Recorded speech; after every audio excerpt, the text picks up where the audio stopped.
As I said, the very first part of the talk this morning will be talking about vitamin D as both a vitamin and a hormone. So first, the vitamin part.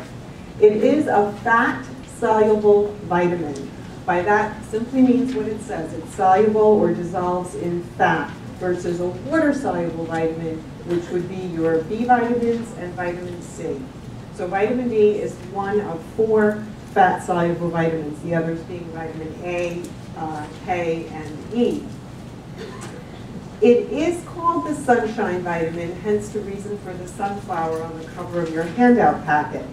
It's called the sunshine vitamin because, as you probably know, when sunlight, or more accurately, ultraviolet B radiation from the sun hits your skin, there's a substance related to cholesterol right underneath your skin, and the ultraviolet B radiation turns that substance into vitamin D. So for that reason, it's called the sunshine vitamin. And I just want to bring your attention to the fact that there are 2 different kinds of vitamin D. And this I have found is a frequent area of confusion, so I just wanted to clear that up right off the bat. Vitamin D3 is the animal form, or the human form of vitamin D, and it's called cholecalciferol. You can see in the word chole, you see here I have highlighted it. That is to indicate it, that it is from, we make it in our body, under our skin, from a cholesterol-related compound. And then you see a word that looks like calcium in that word, cholecalciferol, and that is because vitamin D helps our body to absorb calcium.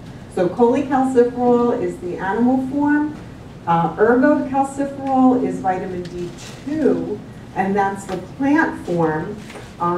Certain types of plants, specifically mushrooms and yeast, can make vitamin D from sun exposure as well. Vitamin D as a hormone, we just talked about vitamin D as a vitamin D as a hormone.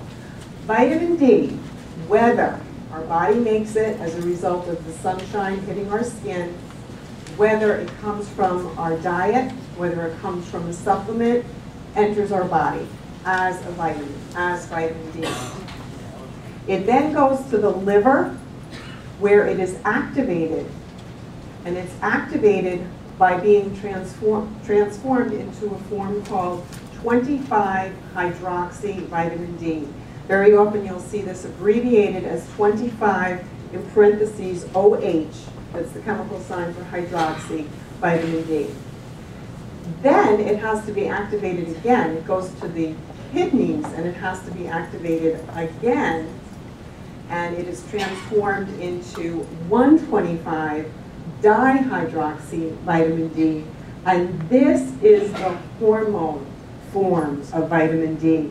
In other words, the activated form of vitamin D, when vitamin D is active in our body, it is actually a hormone, not a vitamin.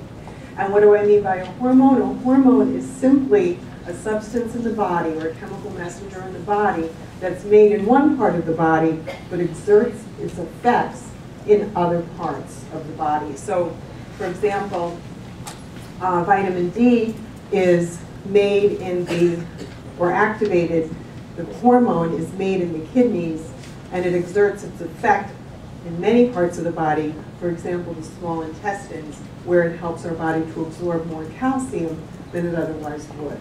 So it's actually a hormone. Okay, so for food sources of vitamin D, and this is on page 5 in your handout because I wanted you to have this as a reference. Again, you don't need to look at it now, I just want to bring it to your attention that you do have this information. Oily fish are an excellent source of vitamin D. Salmon, mackerel, sardines, herring, those kinds of fish are good sources of vitamin D. And I want to point out that wild salmon has up to 8 times as much vitamin D as farm-raised salmon, because a farm-raised salmon can only have as much vitamin D as is in the food that it's being given. It's not out in the wild foraging and being exposed to sunlight. So wild salmon will have a lot more vitamin D than farm-raised.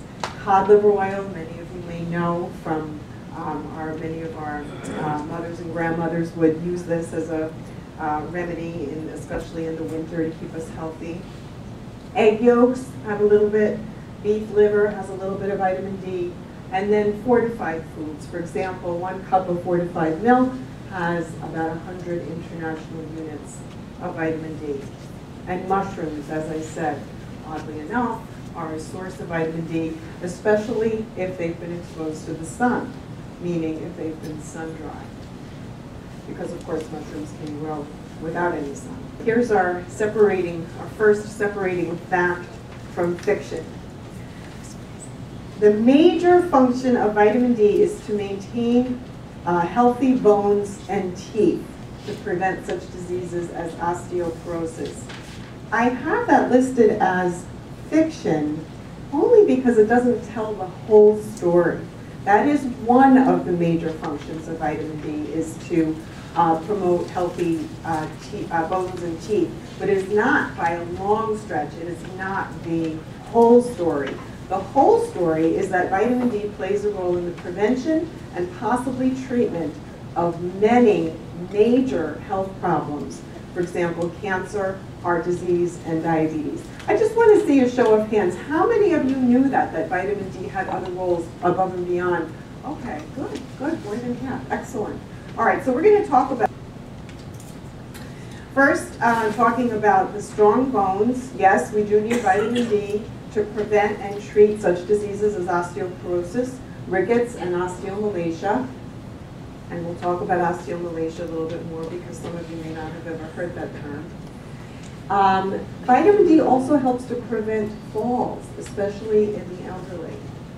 May reduce the risk of certain kinds of cancer, particularly breast, colon, and prostate cancer, and may reduce the risk of heart attack and stroke.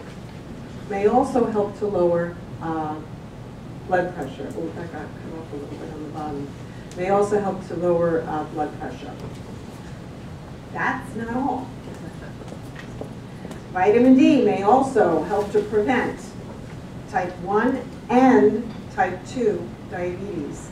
And in people who already have type 2 diabetes, may help to improve blood sugar control and may help to alleviate a pain known as peripheral neuropathy. Very often in diabetes, especially long term, people can develop a complication called diabetic neuropathy.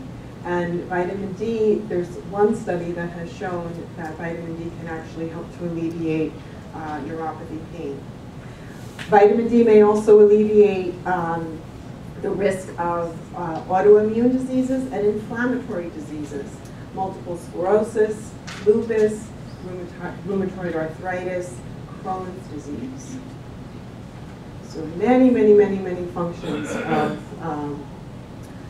vitamin D. Oh, it got cut off on the bottom there. That says rheumatoid arthritis and Crohn's disease. That's not all.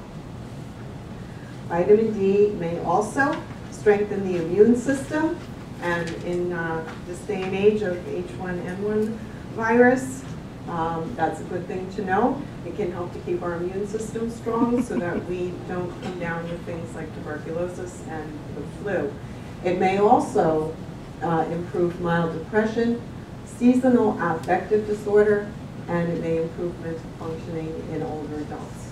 So it's a lot more than just good for our bones, right? And then there's another bone-related disease called osteomalacia. I want to just see again, how many have heard of osteomalacia? Okay, about 10 people, okay.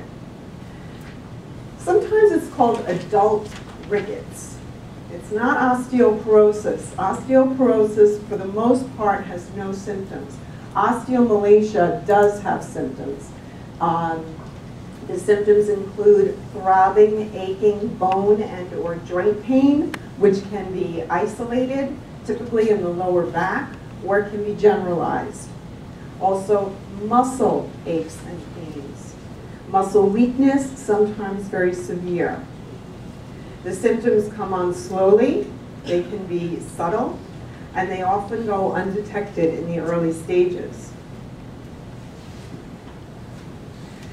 symptoms may be and have been misdiagnosed as fibromyalgia, degenerative joint disease, arthritis, and chronic fatigue syndrome.